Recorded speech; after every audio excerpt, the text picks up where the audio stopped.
And this session would be essentially around the customer. And the debate is going to be what's better. Customer acquisition is better or customer retention is better. Now we can all argue about it till the cows come home or whichever animal you prefer. But the whole idea is that customer retention is an important aspect. And to do that, can I call upon Mr. J. Magdani, the head product at CleverTap. He will be running this 40-minute session on and talk to practitioners and understand as to how retention trumps acquisition in this battle of strategy share. Right, Jay? Okay, so now calling out here Saikat Sinha, Head Marketing, Droom Technology. Saikat, you around? If you could just raise your hands. Great. So Saikat, you might want to connect back to the MG cars example and kind of convince us to why we should buy cars. Swapnil Tripathi, Chief Business Officer, Rail Yatri. Thank you. So Saikat represents a company called Droom Technology. How many of you heard of Droom? Wonderful. Saikat, does it stand for Digital Vroom? To some extent, okay. Swapnil is the Chief Business Officer for Rail Yatri. Akshay Sharda, Head Digital, MakeMyTrip. So essentially here, after the end of the session, you can actually book a nice trip, rent a car, and just go off. Yeah.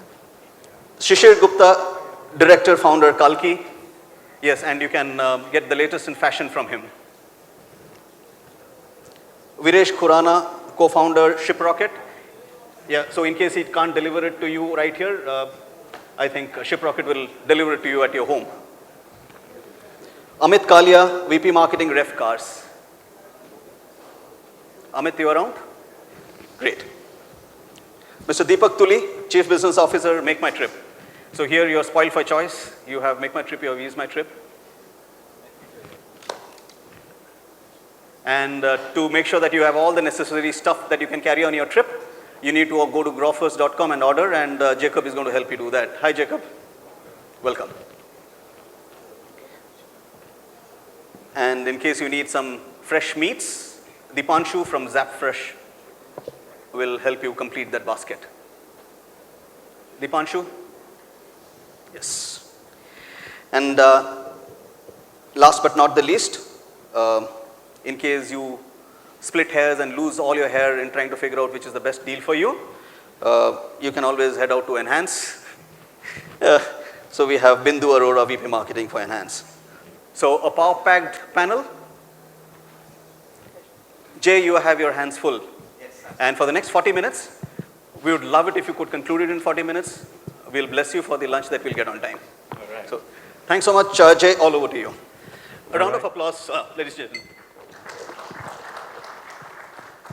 Thank you so much, guys. Thank you so much to the panel to kind of take your time here. We've gotten the introduction, so we'll kind of cut that short and we'll directly move on. The topic for today is retention is the new lever to growth. And before, before we get into a few questions and a few comments from the panelists, I'll start talking about a few numbers as to why is retention important and set the context before we move on. I've got a few numbers here. In 2019, only 32% of the users launched an app more than 11 times before they dropped off or before they churned. Only 11 times. 32%. That's a third of your users. Only 32% of your users launched an app more than 10 or 11 times in 2019. That's down from about 40% in 2018, right? In the same year, last year, about 90% of your user base were lost in a mere 2 to 3 weeks, right? 2 to 3 weeks. That's basically setting aside 90% of your cash pile and watching it for 3 weeks and then, lighting fire to it, right?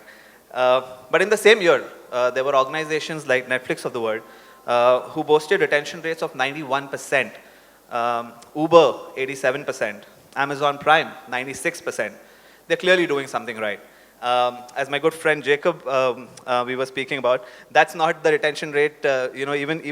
Even cocaine has lower retention rates than that. So anyway, so retention is a real problem, and we all know this. And I would like to kind of start by asking a question to Mr. Deepak. If you were to chart a roadmap from day zero, which is your launch day of your app, what would be your retention play for the first 100 days?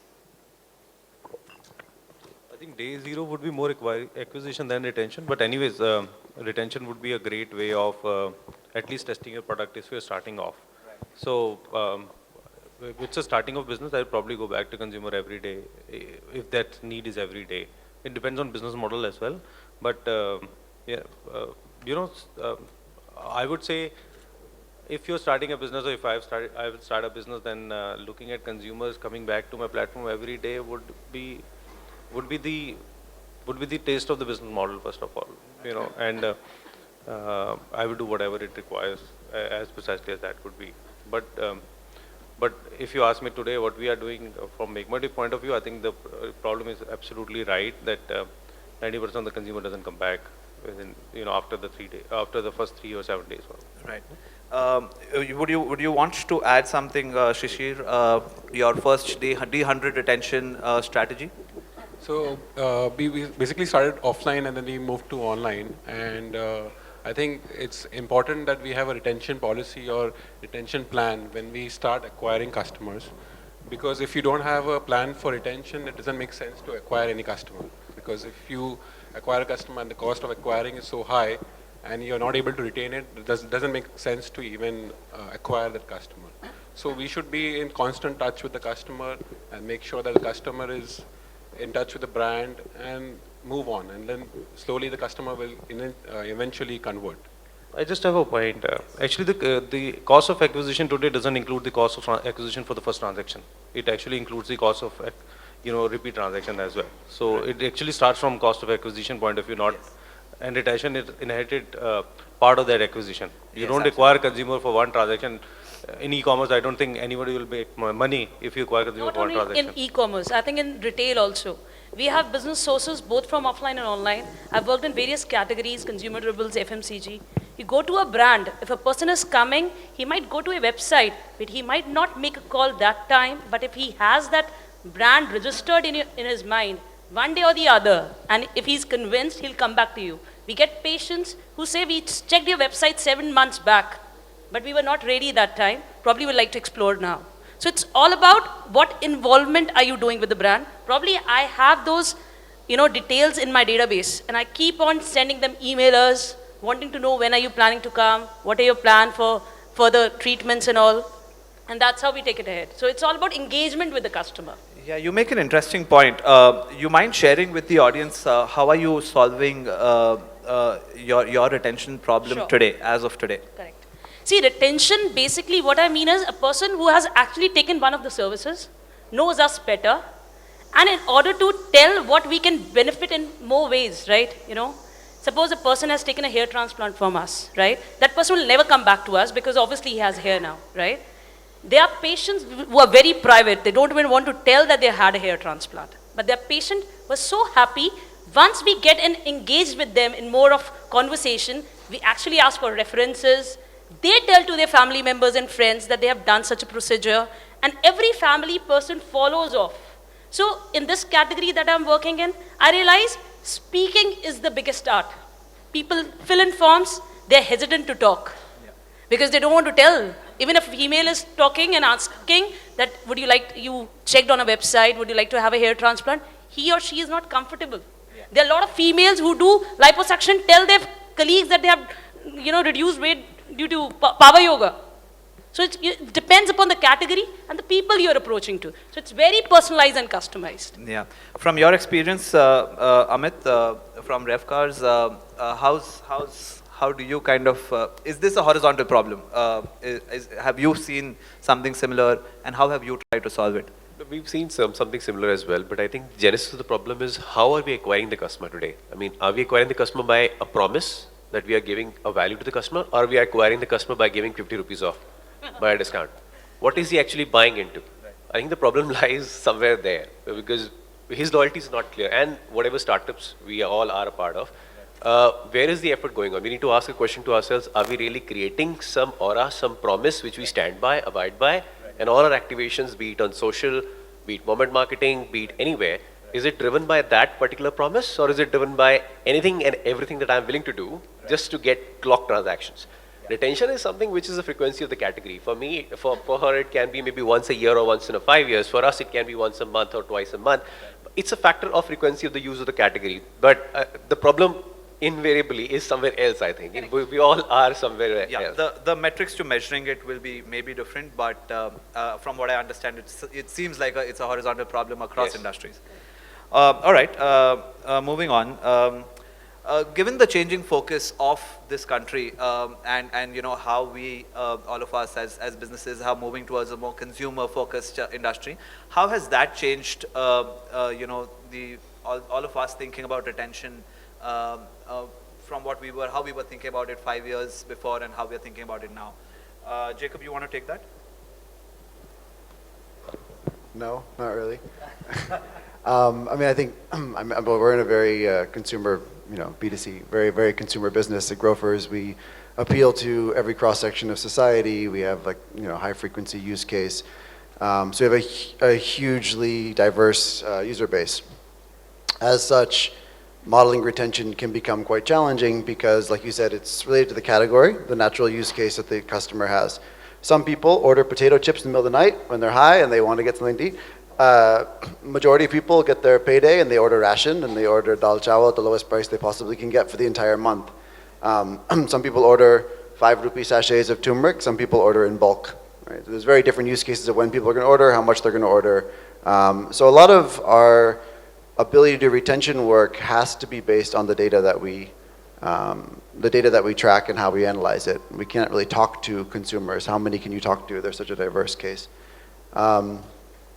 And I think across India, obviously, with the amount of inequality that exists, there's also a huge divergence in the kind of customer behavior you see. One of the things which I think we've done to figure that out is we try and look at, as opposed to talking to customers about what's working for them or seeing who's re-engaging, we find our long-term retained cohorts. So we look 6 months into the future when our retention curve kind of flattens out. And we see these are the people who actually care about us. These are our real friends, like you're saying. These aren't the people who are coming for a 50 rupee cashback. These are our real friends. And then we work backwards and figure out at what point in their journey did we become friends? At what point did they establish a habit, which I didn't need to encourage anymore? And we use, pretty complex statistical modeling to do that. We run correlations. We figure out that, okay, 3 orders in 3 months approximately indicates that the user is probably going to end up in this long-term retained group, so we can stop incentivizing them. And then we go a step further and we say what early experiences or what campaigns or what messaging is highly correlative with this habit-formed group. So there's a lot of math that goes into this. And then we develop different hypotheses. For some people, they care a lot about service delivery, the promise you give. We're going to deliver on time. For some people, they care a lot about being cheap, or they don't care about that at all. And there's different moments that matter to different audiences. We have to figure out which audiences we care about the most and invest in those. As an aside, just in case anyone's interested, when we crunched all of our data, the retention rates on customers who receive their first order in 2 days versus 1 day is exactly the same. After 3 days, it starts to become a problem for small orders, but for big orders, it doesn't really matter. So while all their talk about everyone's going daily, why isn't Grofers going daily, Big Basket's going daily, to the mass market, actually it has nothing to do with retention. It will not retain users any better. Daily? People are going hourly. Yeah. I've seen 4-hour orders but now. that's this India. Real India only has one feature they care about. And it's not customer service, it's not assortment, it's not delivery reliability. Like, kitne kam se denge? And so that's actually what the market looks like. But anyway. That is some great insights. Akshay, you want to share some thoughts on how you've kind of been through this experience? So I feel that more important is customer experience. If we'll talk about customer engagement, engagement is very important, but customer experience is more important than engagement. Because most of the companies, what they are doing right now, if I'm coming on the platform, first they are telling me that buy this, buy this. First we need to understand from the customer whether he's interested for other products or not. First we need to work on the vanilla products, which is basically if I'm coming for the flights, then let him make the booking of flights, rather than selling him other products, which can be a cross-selling, which can be a post-transaction process. So where I'll be having a better retention rate. Suppose I'm coming to a platform. If you'll keep on pushing me various offers or various products which I'm not interested as of now, If you keep on pushing me, then I have a negative impact of the brand. Then there are high chances that I'll drop out from the website. Got it. But that's great. So apart from that, do you have a specific strategy for repeat purchases, which is right? So if you'd like to share something. So we currently looking customer as a single view of the customer, where we are creating fun of the customer as well as profiling of the customer. On the basis of interest area of the customer, we are reaching out. If he's interested on a platform like emails, then I am pushing the mail, communication through mails only. If he's interested, he's more mobile savvy, then I'm sending more messages. I'm starting with SMS as the first communication, then followed by other activities. So personalized engagement is one of the strategies that you're looking at. Anybody else? Any other strategies for improving your retention? Yes. Yeah. Swapnil. Yes. So in our case, around a year back, as Railia 3, we realized that industry needed a full stack bus service because experience of a bus journey has been below average in India. Now, if you look at retention in that category, that's very different than a digital retention or a digital engagement. There it's pretty much an offline product. How does one sort of experience, etc. So what we are doing essentially in that segment is, one is we care for every, so for example, there is, I mean, obviously I wouldn't like to talk about specific numbers in that sense, but let's assume we have 500,000 customers who have taken journey once. By route, by bus, how many of them have come back over a cohort, as Jacob was talking about? That's one. Two is then getting into the NPS at the micro level, that what could be the possible reason that they did not come back? Are the nature of complaints very high? So we have a very descriptive sort of a NPS and a complaint mechanism, which actually starts from the day zero of the travel of the consumer. And then of course it's measured at a regular basis. Awesome. So I'm hearing analytics and segmentation. I'm hearing engagement. Anything else that... Feedback. Very important. Feedback. You know, after the sale is closed, a person has to be followed up for a feedback as to if there is any touch point that is missing and there's a lost between the connect and a person is not able to connect. If suppose the surgery happened good and there's no one to follow up or no one to remind him for probably a session that he had, he would not like it. He's a very busy guy. So that touch point probably pinged him. He has spent 5 lakh rupees of a surgery, but he said, you guys are worth not anything. You never, made my timetable in a calendar way that you could pitch me back and tell me that. So feedback is a very important. Absolutely, feedback. So I think one thing we did in Go a long time back, which was Go Cash. I think everybody... Sorry, please come again. So there was this Go Cash model which we launched. We also realized, sending right notification, consumer experience, right information to consumer at right point, right touch points during the funnel, post funnel, all that will obviously take you at a level. But how do you go to the same point as the lady was mentioning, that how do you now go to this network and start getting them on board and then giving the value back to the consumer, saying, okay, because you brought this customer onboarded on our platform, how do you get advantage of it? And we start sharing that value with the consumer. And I think that was one of the inflation point in our Go journey when it just picks it off. And we started, kind of multiplying our numbers. And then the retention rates were very, very different. So the retention is just not about, at the end of the day communicating with customer. Like in MakeMyTrip today, there is black or a double black customer base, right? Once the retention for them will be very, very different. Even the category, in our category, people don't, kind of travel 12 months every month, right? They will travel maybe 3 times, 4 times a year. But if the black consumer versus the double black versus the normal consumer, retentions are very, very different.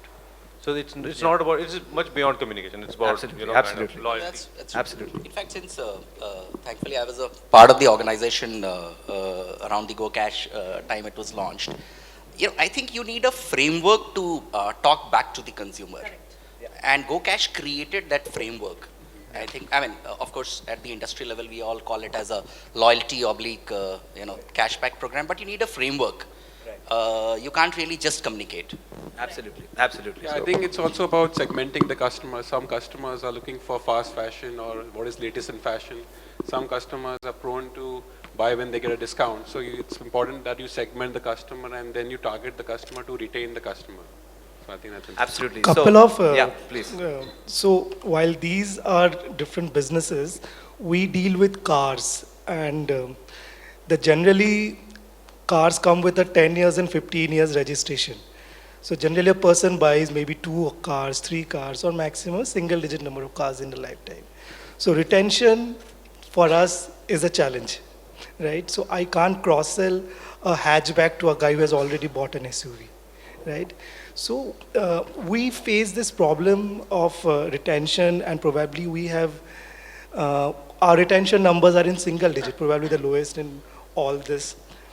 And how do we connect back to the customers is, we give value-added services. Someone who already purchased a car from us, a pre-owned car, we reach out to them using personalized communication, using the CRM channels, email, SMS, WhatsApp, even a telecalling team, and give them people who go to their house and do periodic checks, okay, so that their car is in the right health. And if the car is not in right health, they give the estimate that this is probably what you have to spend. So this is our way of getting in the top of the mind of customers. That's actually a great insight. So now I'm hearing in-product experiences. I'm changing the experience, or I'm enhancing the experience that I'm giving to my consumer to drive retention. So there's in-product experiences, I'm hearing engagement, I'm hearing segmentation, I'm hearing analytics. Awesome, this is great. Let's move on.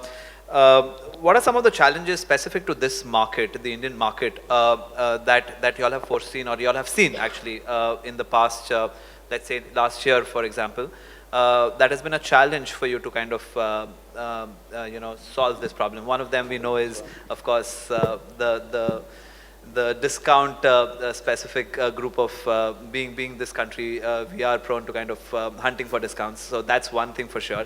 Anything apart from that for this market? So, yes, Jacob. I mean, I think a really big one is a meta problem, which all of us face. I think we can call it out, is that there's these huge capital cannons who come in and spoil the market. So investors want to see growth returns, which are outsized beyond how fast the market is going to naturally grow. Retention, I didn't make up this quote. I think it was Brian Belfour from HubSpot who did it, but he said the only sustainable growth is word of mouth. And this is true.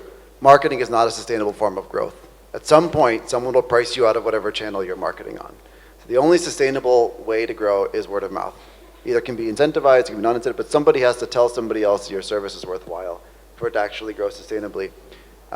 With the amount of sort of focus on fast growth rates, the only way to achieve those in the short term is through really rampant acquisition, right, which will result in you acquiring a lot of froth. And you can take that froth away from your competitors for a little while, and you can do different things with it, but ultimately it's froth, and it will hurt your balance sheet at the end of the day. One thing we discovered when we were doing our retention analysis around the discounting, and I mean, we operate on razor-thin margins, more thinner than anybody here, I'm sure. We're literally trading commodities. When we looked at how cheaper we were than Big Basket, right, and on about 90% of carts were cheaper. When we looked at a composition of a cohort where we were more expensive, they were negatively correlated with retention, long-term retention, if we were more expensive in the first order. When we get to about 4%, 5% discounting, that's where we max out. We're definitely high correlation to long-term retention if we're about, 4 or 5% cheaper on the first order. When we get down to 10, 15% cheaper, it's actually negatively correlated with retention, which is quite interesting. So you run a great discount, you get a good deal with HUL or somebody else, you run a fantastic thing. A lot of customers come in, marketing says, yay, look at all the acquisitions, they pat each other on the back. But those customers are junk. They're the ones who came for that discount and will leave you. So I think it's very important in your retention analysis, especially if you're in a low margin business, high volume, to look at the quality of the retention. Because if I didn't spend that money on those people, I could spend it on people who actually have a chance to stick around. Yeah. And that's exceptionally important in a crazy, irrational growth kind of fueled market. Yeah, yeah. Any other points on challenges? Yes. So I agree with Jacob right now. So in fact, if I'll talk about discounting, yes, that's a major challenge in the industry, because if I'll talk about Indian customer, they are not at all loyal. Being a customer, in fact, Grofers, I know. The loyalty is actually going down. Right, that's true. I mean, they're filtering the market in such a way, these young generation people not even realize what is good for them. They just want to see what is price sensitivity that is approaching them. They might not order the next time. They are not your loyal customers. They'll not come back the next time. Yeah. But they will switch and hop every website possible to check on the prices. Yeah. But it depends, Bindu. I somewhere agree and disagree also. If I'll talk about our company strategy, right now we are sitting at 83% retention rate. And if I'll talk about my conversion rate, I'm sitting at 6 to 7% conversion rate, being a OTA, which is very high. You can understand. There is a 83%, reason, because again, we have came up from that domain where we were giving discounts. We know that it is not going to long for last. So what we have started, started giving value additions, which can be having tie-ups with couple of brands. So if I'll talk about Grofers is one of the brand alliance with us. So what we have done, customer is doing a booking, I'm giving some additional benefit to the customer, which can be in terms of my partner discount. So I have a better retention and engagement with the customer. In the same category which we function, we have the highest retention rate. We cater to the niche audience, we cater to the medium, we cater to the low. The niche audience comes back automatically. Once they're happy, they don't need any concessions. They don't need any discount. They want the look back. Right? I think audience selection, Even I think, is the important. medium selection audience does understand the result part. But I'm talking about that small genre, which actually gives you volumes. Yeah, sure. And a returning audience. Because these are the people who will refer you more. Because people will see, because they're spending less. They want to refer more. They have that. You know? No, so in fact, if so you that retention, audience is what is difficult to capture because of digitization. Yeah, sure, Bindu. So retention, in fact, becomes a problem if you acquire the wrong audience altogether. So, for example, the cliched method of saying that, listen, I discount today, I make somebody captive, and he's going to remain captive for a long duration.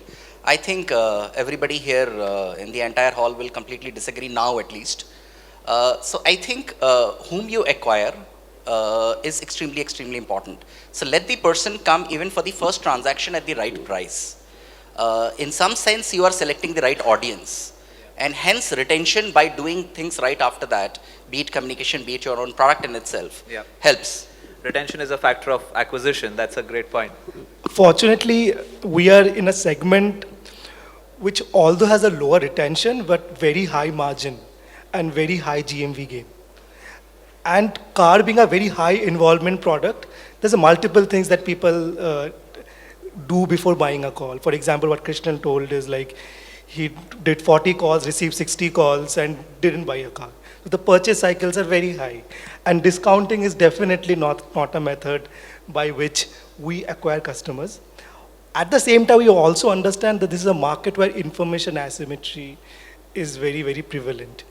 By looking at a car, a person doesn't know what is the price of the car. Hence, we do some discounting, but always there's a market standard with multiple players now. We keep it to that.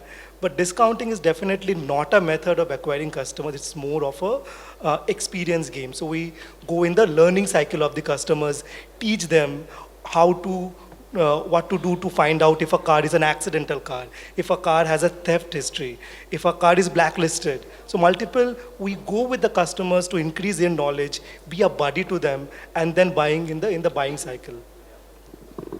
All right, guys. Moving on, and I would like to start with you, Vishesh.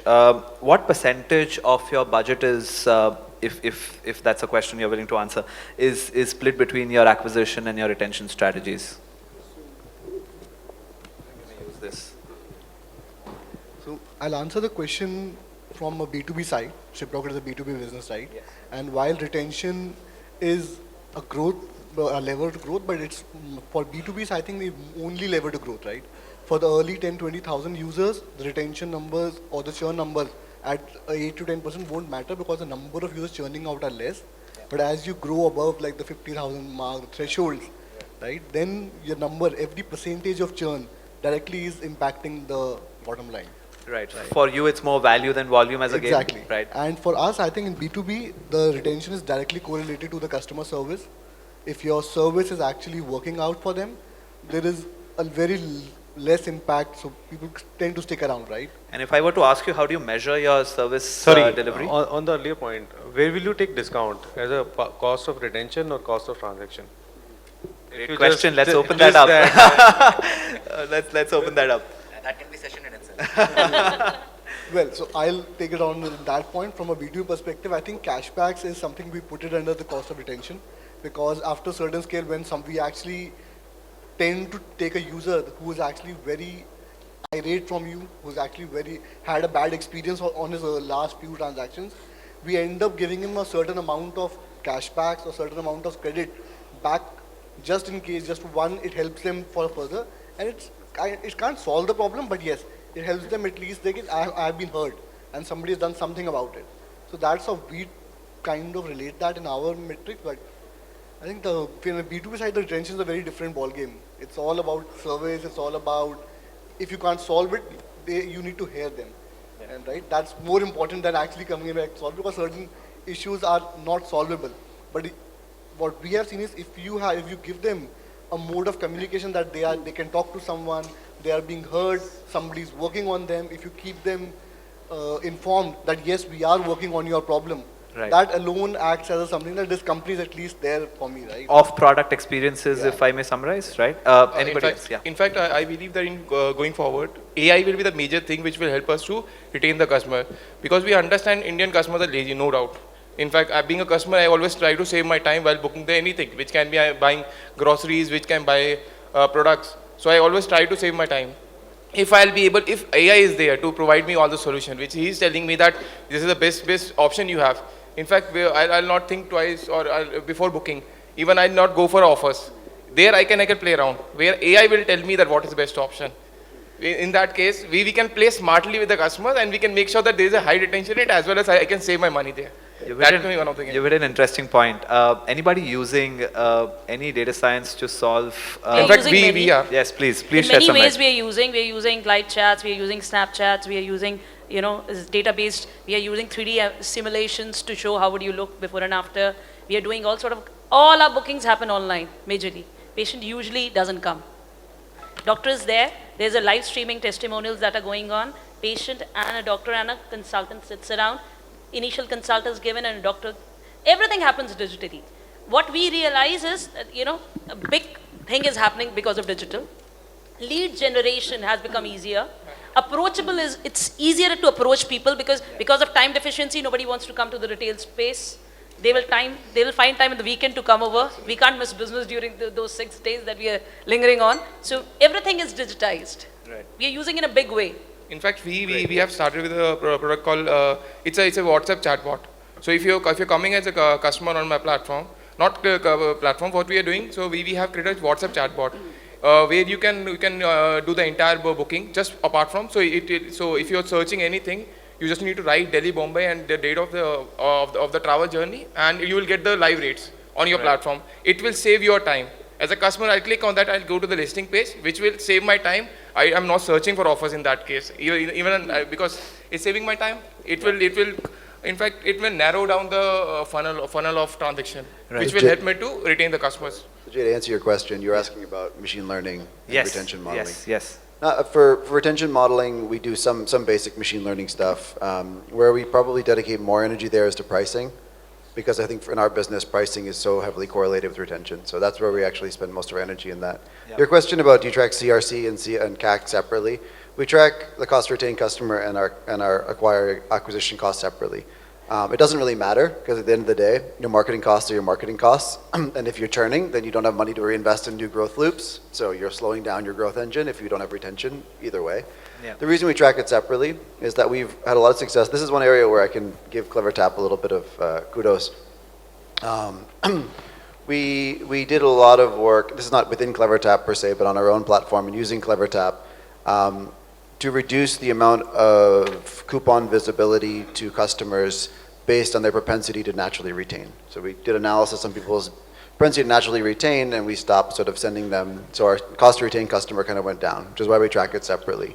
So we look at our LTV for different cohorts, we look at our CRC for different cohorts, and at a certain point make the cutoff and say, it's not worth investing cashbacks or discounts into this person anymore. We sort of look at that, selective or customer-specific discounts, if that answers your question. Great, thanks so much. So one of the most important aspects to measuring retention, and let's take an example of uninstalls for an app. If that's my metric that I'm tracking for retention, is to be able to predict. Anyone using predictive models to predict what's going to be my, for example, uninstalls, say, by the end of half year 2020, any of those models being used, if they're being used, how effective they are, it'd be great for the audience to kind of hear. Yes, please. At our business side, I think the predictive modeling is completely based on the historical analysis. So basis a couple of years of experience, we can now correlate a seller's category to seasonal patterns, a seller's category to basically, so during winters or Diwalis or festive seasons, there are certain category of products that tend to trend more, and then certain sellers sales tend to spike up, right? And basis the last few years of festival experiences, we can now predict that in the month of November, this is the kind of cohort of sellers that we are going to get, and this is the kind of sellers that are going to do this amount of shipments and vice versa, and then go moving forward from that. Right? And it helps you set up your business And effectively. it helps for us that. set up Yeah. for us to scale. For now Yeah. that we have experienced a couple of things in terms of scaling up the customer elastically service, the customer service team to attend to that things. Predefined tie-ups with the courier partners, making sure that they are get the kind of volumes that we are going to now get them. And also in terms of pickup points, address pre-verifications, we're visiting the sellers before they come on board. So we actually send them communications beforehand that this is the time that you get most of your sales. This is the time we predict that now and if you need us, we are here. They reach out to us that yes, we do. And then we go and do some pre-verification checks, do some training, do some meetups before that, seller meetups, power group seller catch-ups, just to understand what they expect from us. So you are using effectively data that you predicted, and it's helping your business. So far, That's yes. great. All right, sorry, we kind of veered off topic. Anyone wants to share what percentage of your budget is allocated for acquisition versus retention? Anybody wants to spill the beans? What I would like to add on, customer retention when it comes to our business, I've been in various industries, has been different. In this category, which is related to cosmetics, hardly and very negligible budget is spent on the retention because patients are basically word of mouth. If a patient is happy with your service, he will give a call to the same person he got in touch with, right? And it's our responsibility and duty, if we want to encash that, we should be in touch with that person too. So emailing is what they prefer more, personalized email, and keeping a follow-up and a check, and we ask for references. And to be honest and ask for make them feel like a family member that yes, we have added to you, help us adding Absolutely, to your experience seems to be the name of the game. Yes. There's no question. So that is how we have added here. When I was in consumer durables, we used to spend somewhere around 30 to 40% on retention. Because acquisition was difficult there, we had tie-ups with retailers as well as Amazons on the earth. But there it is, everything is online controlled. The way brand functions, your brand is going to be picking up. If it's not functioning well or the demand is not there, it's not going to be picking up. So our retail business was so strong that we cannot depend only on online to build up a brand and sale. So retention was very important there. People who are purchasing our products, suppose I was in Usha, a person who has used a Usha heat convector will switch on to a Usha other appliance. If my servicing is good, my touch points are good with that category. So in that case, we used to spend around 30 to 40% in about 30 to 40% on retention. So I think it depends on the stage your business is in. So offline business That's what I wanted to hear. Offline business is like stable now. It's been on for 10 years. So we are spending more on retention there and less on acquisition. And it's a rule of thumb that acquisition is 5 times more expensive than retention. And I think, in retail, once you spend on a customer as a retention, that customer at least comes back. In online, if one experience goes wrong, it's 50-50. And I think offline it makes more sense to do retention because offline we have fewer audience to target, and online you have much more broader audience you can target. So it's important that we do retention more in offline. Absolutely, that's where segmentation comes in. Anyone else? Yes. I'll just share you a different perspective on this from completely a B2B side. I think I'm the only one from a B2B side. So I think it's a stage of growth that you are at. After a certain number of sellers if you have more than lakhs of sellers engaged on a monthly basis, I think the only thing that matters is retention than acquisition. Because at that stage, the brand kicks in. The acquisition cost is anyways minimal because people are now anyways looking for you, coming to you themselves. The brand effect has now kicked in. Now it's the whole game is about retention compared to the early days when it's all about acquisition and you don't really have the time to focus on retention. Tell me about it. I kind of... So I'll talk about my experience before automobile in the BFSI sector, where most of the money, more than 80%, goes in retention. That's essentially because once you have a bank account, you can sell them investment, insurance, everything. So 80% plus budget goes in retention. When I come to my automobile experience, is exactly the other way around. Because in automobile, we are like, 1%, less than 1% of the Indian population own automobiles. So market is huge, number one. Number two is, it's 1.3 billion people in the country, right? And we have enough to target rather than finding people who already purchased a vehicle and then targeting them again. So the budgets have changed for acquisition versus retention. Awesome. Thank you so much. I think we are very close to time. So I'll kind of allow all of you all about a minute to kind of share any closing thoughts, especially for new startups, upcoming kind of organizations who want to solve this problem and want to kind of hear how or your thoughts with your experiences. Starting from my right, let's what are your closing thoughts? So retention, we all know, is very important. It's much cheaper than acquiring customers. But for retention, the primary thing that we need is data. And for data, we need to do acquisition before. And data in the correct format is required, and the correct analysis is required to do retention of any kind. And this data is again dependent upon the kind of industry we belong.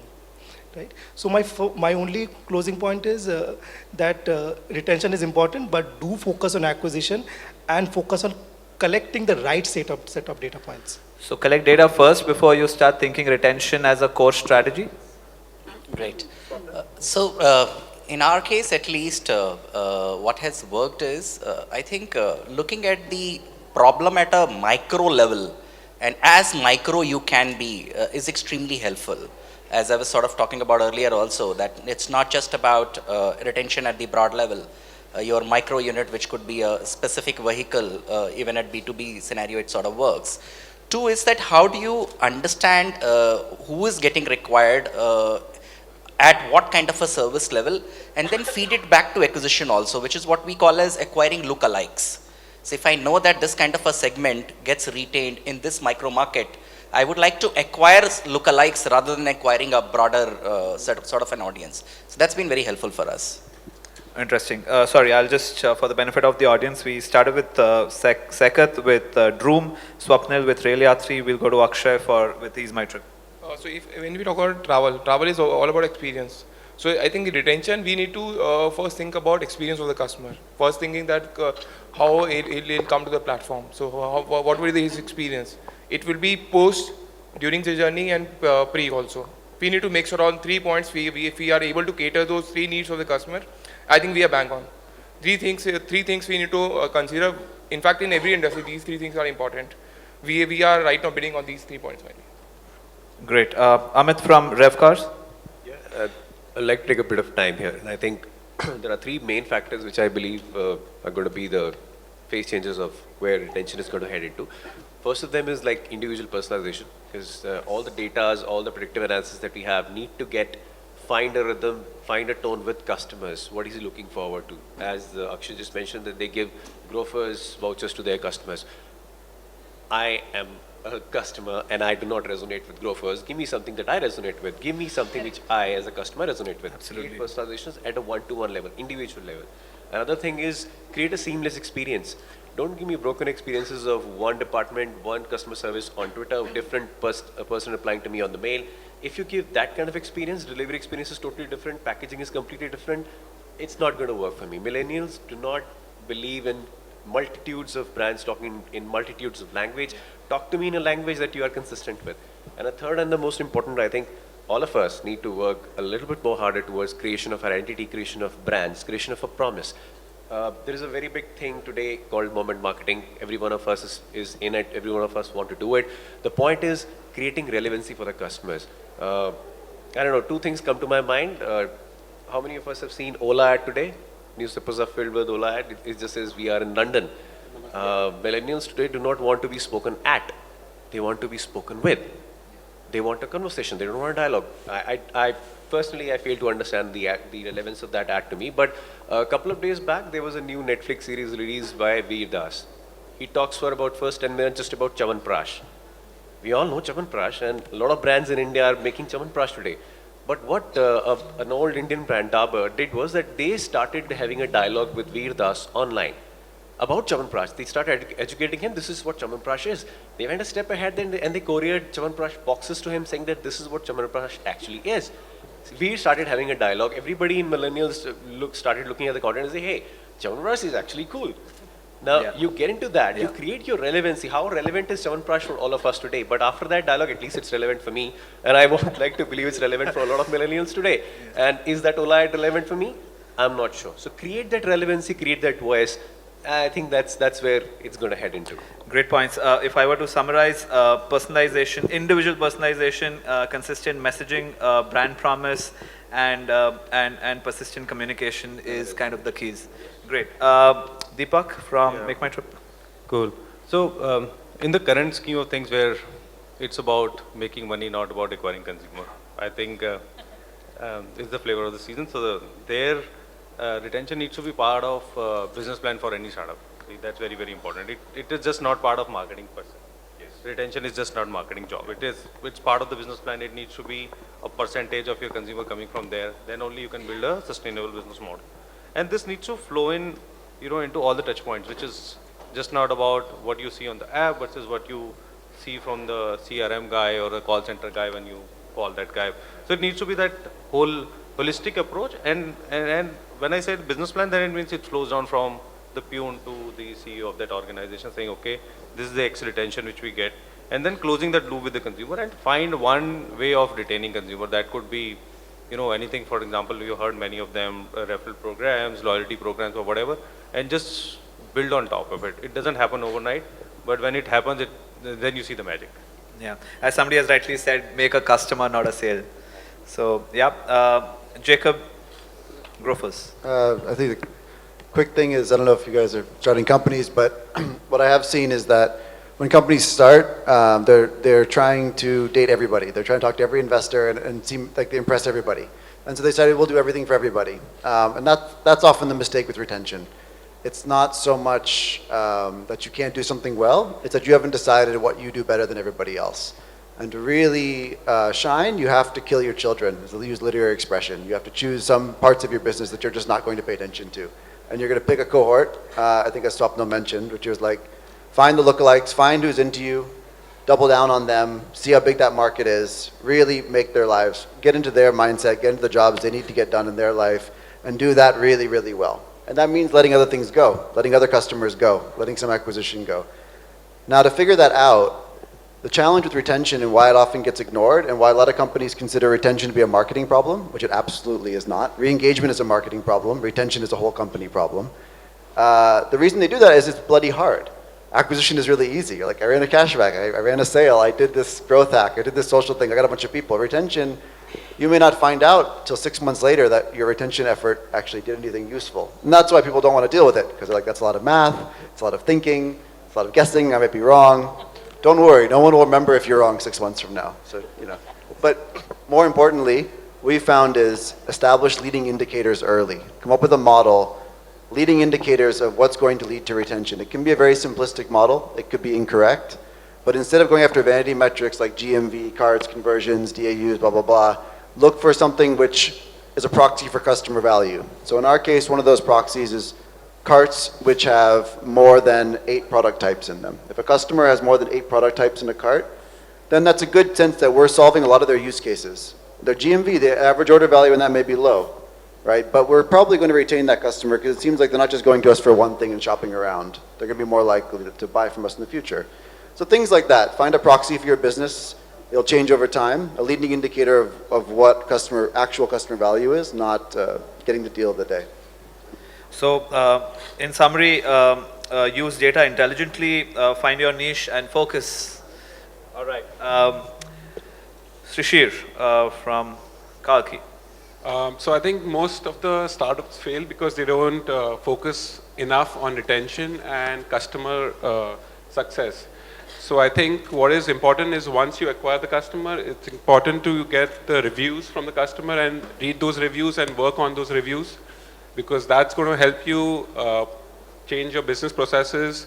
Maybe if you don't need 2 days delivery, 3 days delivery, but you need the product fast and you need the product cheaper, right? That's a review that customer is giving. So read those reviews. Negative reviews are really helpful when you start off and work on them and then you retain those customers, and that's how you grow the business. Interesting. There's a saying in Amazon that you don't find good reviews as much as you'll find bad reviews. So a no review is a sign of a good review. That's true. I mean, that's what, yeah. All right. Vishesh. So Shiprocket. my closing thoughts will be from actually a lesson that we learned the hard way. While acquisition is important, I would recommend everyone, don't go crazy. Understand your cohorts, acquire the first set, understand it's okay to pause. While every one of us thinks that monthly growth rate matters and we have to maintain that, but if that growth eventually at 12 months down the line, if you have a large amount of churn, won't matter at all. And it's an expensive play, you are out down with a lot of money. So I would recommend that, I think it's important to understand your first cohorts, tweak your businesses, tweak your processes, tweak your services to understand and make sure that it's working out for those cohorts. And then it's okay to pause and then move forward and acquire more. But I think it's very important to understand them in the first early times than it's when it's too late. Because after a certain threshold, your brand value goes to a level where it's irrecoverable. Your virality, negative virality goes to a level where you are irrecoverable. And then even if you have the right thoughts and processes at hand, but it won't work out, at least on business side, right? So it's very important to do it in the early days and early metrics, because after a certain scale, you can't really make sure that your process change make an impact. Awesome. Start retention yesterday. Deepanshu, ZappFresh. Yeah, hi. So I think retention is a organizational strategy to me. I mean, I don't, bucket it in marketing. And right from this, day one, we've been very, very conscious of communication and having an emotional connect with the customer. And treating that customer as an investor is super important to us. We do not chase growth. And we rather believe in learning from our mistakes and correcting it in time so that we're ready for the growth. Because if till the time the organization and the core delivery is in place, there's no point chasing growth. So let's be logical in terms of what matters and what doesn't matter is very, very important to us. So we treat our customers like we would like to treat them as family. Of course, there are hits and misses, but the feedback, communication, constant touch and quick response and resolution is one thing which I think is very, very important, because as you grow, this tends to get very, very, mechanical in nature, So now we're talking about AIs and all that. Let's not fool ourselves, people know who are they talking to, okay? Now, giving, all the benefit to AI, which definitely has a lot of value for large scaled up businesses, for sure, that's, that is the need of the hour. But I still believe that, customer would want to talk to somebody, and really understand what is on offering and what went wrong and what are you doing it for me. So I think this entire loop, if this can be more seamless, the customer will feel wanted in the first place, So make them feel important, and then I think 50% of your problems solve. Awesome. So experience, again, name of the game, and pace yourself even though your investor may think otherwise.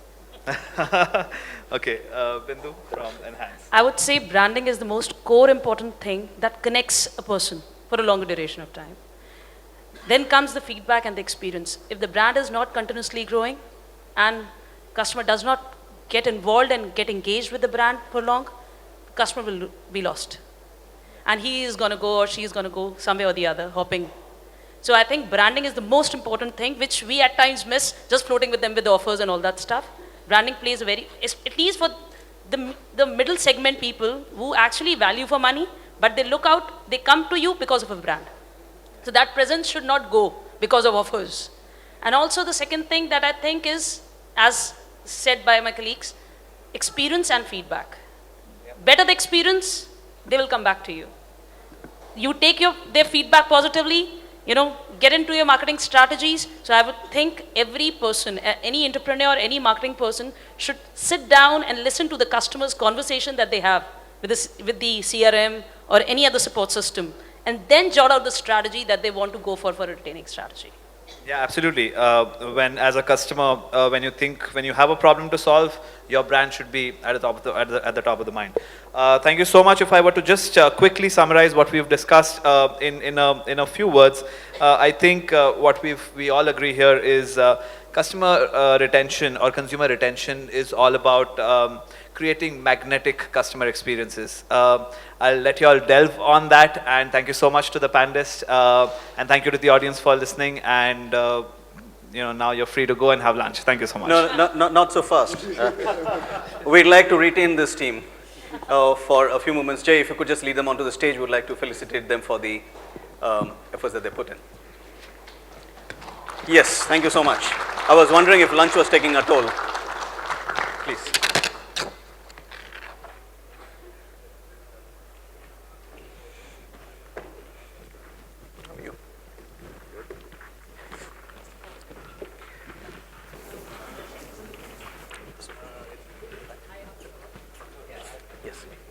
So Jay, would you please do the honors and kind of, I'll hold that for you. Sorry, thank you. No worries.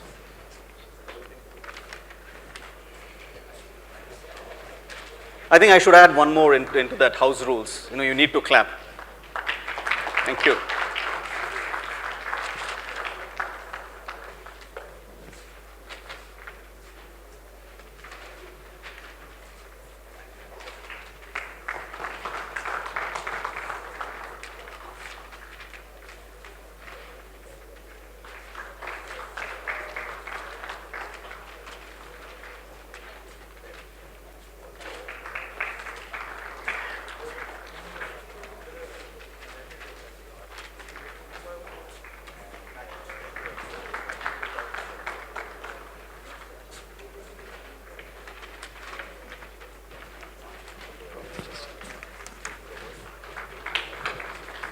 I thought let me meet you midway.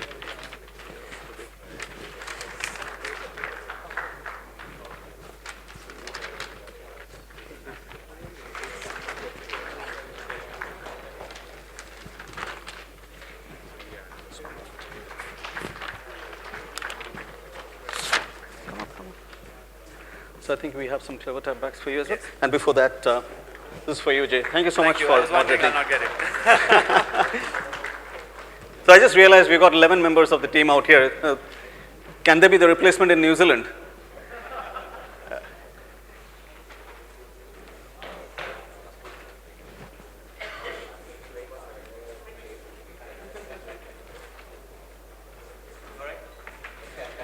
All right, I think it's time for a photo. If you could just, probably you should guide us. Yeah. And this is yours. Hey, thanks. You're welcome.